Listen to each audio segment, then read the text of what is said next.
Međutim, jedini ansambl na festivalu koji se pre svega izdvojio neposrednošću, toplinom, harizmatičnim nastupom i ovacijama na kraju bila je zapravo muška vokalna grupa Panonika iz Zrenjanina zajedno sa njihovom dirigentkinjom Zoricom Kozlovački. Njihov koncept, muzika, ružičasto i plavo, naslovljen prema delu slikarke Đorđije O'Keeffe, obuhvatio je 18 starogradskih, klasičnih i popularnih pesama, a glavna tema objašnjena je poznatijim romansiranim pričama u umetnosti.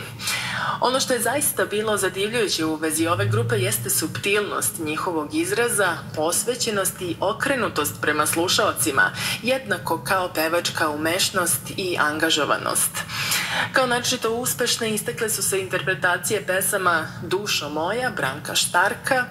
u kojima je briljirao solista Miloš Gavrilov, zatim Pošla momana voda, Vojislava Simića, A što ti je mila kćeri i Nestoj done donke, Mirka Jankova i tradicionalna pesma Što mi je milo. Odlični glasovi, nepretenciozan, ali efektno načinjen odabir programa i jedinstvenost njihovog zvuka zasigurno su pozicionirali ovaj ansambl među najbližima ka ovogodišnjoj nagradi.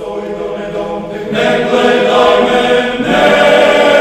ne stoj da me domke, ne gledaj me, ogledane domke fajne,